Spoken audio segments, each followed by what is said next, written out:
Habari za leo ndugu zangu, na matumaini ya kuwa mko salama, mna afya njema, na wale ambao afya zenu haziko vizuri, Mwenyezi Mungu akaachilia uzima katika maisha yenu, mkapokea uzima, mkawa wazima kabisa kwa uwezo wa Mwenyezi Mungu aliye juu. Asubuhi ya leo au siku ya leo, napenda kuongea maneno machache na wewe.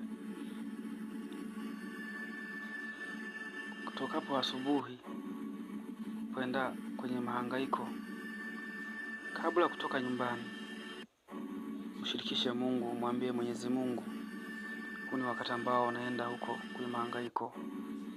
Naomba Mwenyezi Mungu nitangulie, uniepushe na mambo mbalimbali huko niendako.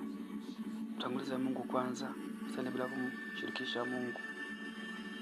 Lakini pia unapofika huko kwenye majukumu yako ya kazi, kabla ufanye chochote kile, mwambie Mwenyezi Mungu asante kwa kuniongoza, kunitoa nyumbani salama na kunifikisha hapa salama. Fanya shughuli zako. Unapomaliza kufanya shughuli zako pia, kabla hujatoka pale kwenye shughuli zako kurudi nyumbani, mshirikishe Mungu tena. Mwambie Mwenyezi Mungu, ni wakati ambao natoka mahali hapa kujirudisha nyumbani kuonana na familia.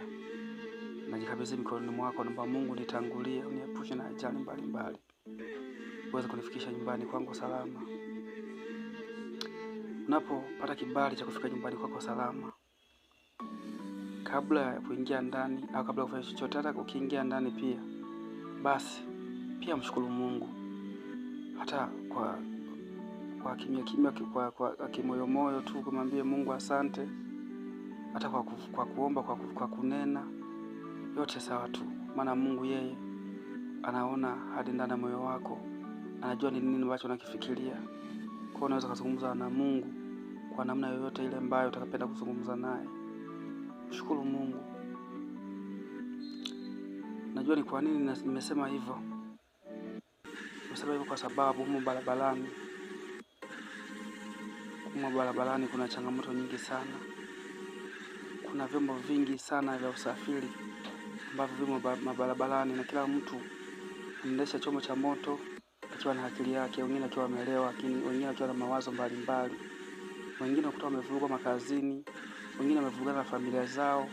Kwa hiyo kila mtu anaingia barabarani pale akiwa na akili yake tofauti.